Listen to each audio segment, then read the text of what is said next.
News 24 में आपका बहुत बहुत स्वागत है। मैं हूं पल्लवी झा।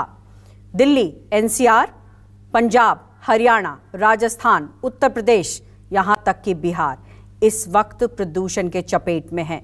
जहरीली हवा का गुब्बार कुछ इस तरीके से फैला हुआ है कि सांस लेने में भी दिक्कत आ रही है। ऐसे में हर आदमी ये सोच रहा है कि कब इस आफत से निजात मिलेगी। और इसी पर बात करने के लिए आज हमारे साथ दिल्ली के मंत्री, पर्यावरण मंत्री, जी हाँ, पर्यावरण मंत्री गोपाल राय जुड़ रहे हैं, जो कि आपके मन में जो तमाम सवाल चल रहे हैं उनका उत्तर देंगे, ताकि जो बेचैनी, जो घबराहट, जो समस्या आपकी सामने है वो कहीं ना कहीं कम हो सके। बहुत बहुत स्वागत है सर आपका। और जिस तरीके से इस वक्त परिस्थिति बनी हुई है, आप ही वो व्यक्ति हैं जो इस वक्त बता सकते हैं कि कैसे इस आफत को टाला जा सकता है, कैसे इससे बचा जा सकता है। तो सबसे पहला सवाल ये करूंगी कि चूंकि दिल्ली एनसीआर में AQI लेवल 400 से ऊपर है और कई जगहों पर तो हालात इस तरीके के हैं कि वो 800 के आसपास भी चले गए हैं।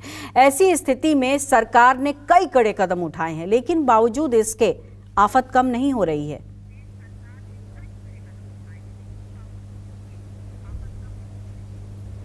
देखिए, पहली चीज़ तो ये समझना ज़रूरी है कि जो अभी पूरे उत्तर भारत के अंदर जो प्रदूषण की स्थिति बनी है उसका मूल कारण क्या है, क्योंकि उसको समझे बगैर आगे के हम लोगों को क्या करना चाहिए, हम क्या कर रहे हैं जिससे कि इसको कम किया जाए, समझना मुश्किल होगा। अभी जो साइंटिस्ट का, जो सारे मौसम विभाग के जो एक्सपर्ट्स हैं, उनकी जो ओपिनियन, जो पूर्वानुमान दिख रहा है कि एक विशेष स्थिति बनी हुई है मौसम की। जो हवा की स्पीड है वो ठहरी हुई है, टेम्परेचर डाउन जा रहा है और एक चादर जो है इस ठहराव की स्थिति में आसमान में एक लेयर इस तरह का बना हुआ है, जिसकी वजह से जमीन से जितनी गैसेज निकलती हैं वो वायुमंडल में चारों तरफ जो है वो विस्तारित नहीं हो पा रही हैं और वो सतह पे बनी हुई हैं, जिसकी वजह से आप देख रहे हैं कि चारों तरफ जो है एक धुंध की स्थिति दिख रही है और उसकी वजह से हम लोगों को दिक्कतें जो है, हमारे स्वास्थ्य पर उसका प्रभाव दिख रहा है। इसको अब की जो वर्तमान स्थिति है उसमें इसको कंट्रोल कैसे किया जाए, उसका एक ही रास्ता है कि जिन वजहों से ये पोल्यूटेड कण जो हैं वायुमंडल में जा रहे हैं, अब जो उसके सोर्स हैं उसको कंट्रोल करना ही अपने हाथ में हथियार है। तो मुख्य तौर पर अगर देखें तो जो ये प्रदूषण पूरे उत्तर भारत में फैल रहा है उसके 4 मुख्य कारण हैं। पहला जो कारण है गाड़ियों के धुएं का प्रदूषण, दूसरा कारण है जो है वो डस्ट का पोल्यूशन, और तीसरा जो कारण है जो पराली का पोल्यूशन, और चौथा कारण है जो जगह जगह ठंड बढ़ने से लोग आग लगा रहे हैं पार्कों में, या आग जो है ठंड से बचने के लिए जगह जगह छोटी छोटी जो आग लग रही हैं वो उसका धुआं भी जो है इस वायुमंडल में जो है गूंज रहा है। तो अगर देखें तो मेजर तौर पर ये 4 सोर्सेज हैं। अभी जो स्थिति बनी है लगभग 450 AQI का स्तर जो है वो पिछले कई दिनों से अप डाउन हो रहा है। उसको देखते हुए अभी ग्रेप 4 को लागू करने के लिए CAQM ने निर्देश जारी कर दिया है और इसको कैसे दिल्ली के अंदर सख्ती के साथ लागू किया जाए, इसके लिए कल 12 बजे सभी जो दिल्ली के संबंधित विभाग अधिकारी हैं उनकी हमने बैठक बुलाई है। उसमें पूरी कार्ययोजना बनेगी कि कैसे सख्ती के साथ इन कदमों को उठाया जाए और ये चारों तरह के जो सोर्स हैं अब उसको कम करने के लिए पूरी ताकत के साथ सरकार जो है वो जमीन पे उतरेगी। बिल्कुल। देखिए, जाहिर तौर पर आपने जिस तरीके की चर्चाएं की कि कौन कौन सी चीज़ें हैं जिसकी वजह से ये हालात पैदा हो रहे हैं, लेकिन सवाल ये उठता है गोपाल जी की जो परिस्थिति बन रही है वो कोई 1 या 2 दिन या महीने भर में नहीं बनी है। ये साल दर साल स्थिति कुछ इस तरीके से बनी कि आज ऐसे हालात है। ऐसे में जाहिर तौर पर यह समझना बहुत ज़रूरी हो जाता है कि जो कड़े कदम उठाए जा रहे हैं उन कदमों में क्या ऐसे कदम हैं जिससे कि हम लॉन्ग टर्म बात करें तो उन लॉन्ग टर्म इफेक्ट्स में कैसे कमी हम देखेंगे।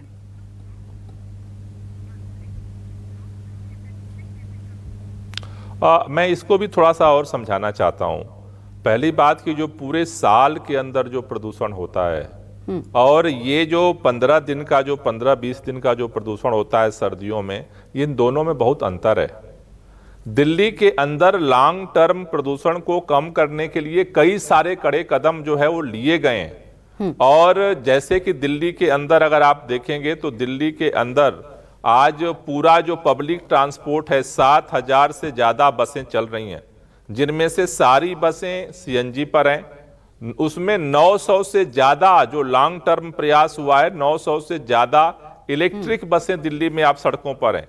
इस देश के अंदर किसी राज्य में इतनी बसें सड़क पर नहीं है। दूसरा, दिल्ली के अंदर हम जो प्राइवेट जो हमारी गाड़ियां हैं जिससे पोल्यूशन होता है, उनको कम करने के लिए ईवी पॉलिसी लागू की गई, सबको सब्सिडी दी जा रही है। आज प्राइवेट जो गाड़ी दिल्ली में लोग खरीदते हैं, 17% जो है इलेक्ट्रिक गाड़ियां आप लोग खरीद रहे हैं। तो हमारी कोशिश ये है कि ये परमानेंट सोल्यूशन किया जाए, जिससे कि जो व्हीकल पोल्यूशन हो उसको कम हो। दिल्ली के अंदर जो ग्रीन बेल्ट बढ़ाना वो अस्थायी समाधान है। दिल्ली में जब हमारी सरकार बनी थी 20% जो है 14 में जो है ग्रीन बेल्ट था, आज 23% से ज्यादा हमने उसे पहुंचा दिया है। दिल्ली के अंदर 24/7 बिजली की हम गारंटी करते हैं, क्योंकि तीसरा जो कारण है जो प्रदूषण का, वो जनरेटर है, डीजल से जो चलते हैं। अगर आप देखो तो हमारी सरकार बनने से पहले हर मार्केट में शाम को, आज भी अगर आप उत्तर प्रदेश में जाइए, हरियाणा में जाइए, तो शाम होते बिजली गायब है, जनरेटर चल रहे हैं, आज भी चल रहे हैं। हमने दिल्ली में उस जनरेटर को गायब किया और धुआं जो डीजल का था उसको कम कर दिया। सवाल ये भी उठता दिल्ली है के अंदर हम ट्रांसप्लांटेशन पॉलिसी लेकर आए। जी, एक सवाल ये भी उठ रहा है कि जिस तरीके से विपक्ष आरोप लगा रही है कि जो कागजों में है वो जमीन पर नहीं दिखाई देता है, जो आंकड़े हैं। मैं आता हूं विपक्ष पे, अभी विपक्ष, एक सेकंड, विपक्ष पे मैं अभी आता हूं। पहले पूरी बात, आप पहले एक बात ये समझ लो, समझना बहुत जरूरी है।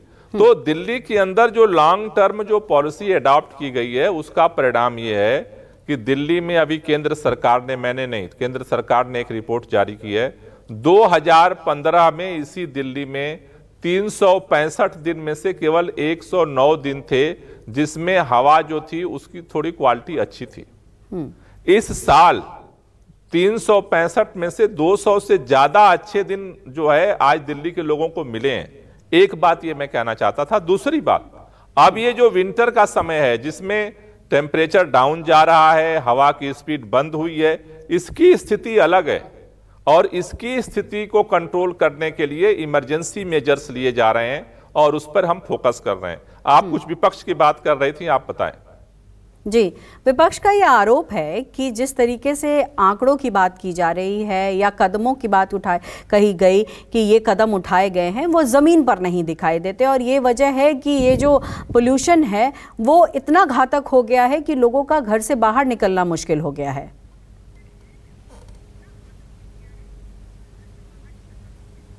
विपक्ष में मैं भारतीय जनता पार्टी की विशेष तौर से बात करना चाह रहा हूं। दिल्ली के अंदर आम आदमी की सरकार है, केंद्र में भारतीय जनता पार्टी की सरकार है, हमारी बगल में उत्तर प्रदेश में भारतीय जनता पार्टी की सरकार है, हमारे दूसरे तरफ हरियाणा में भारतीय जनता पार्टी की सरकार है। मैं भारतीय जनता पार्टी के लोगों से एक ही बात कहता हूं, जो कदम हमने दिल्ली में जमीन पे उतारे हैं, अगर उतना भी उत्तर प्रदेश हरियाणा में उतार दें तो मुझे लगता है कि इस बड़े जो मुसीबत है इससे काफी सफलता मिल सकती है। दिल्ली में सड़क पे, जैसा मैंने अभी कहा, सीएनजी की बस चलती है, ये हकीकत है।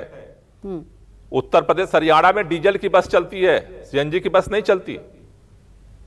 दिल्ली में इलेक्ट्रिक बस चल रही है, उत्तर प्रदेश हरियाणा में इलेक्ट्रिक बस नहीं चलती।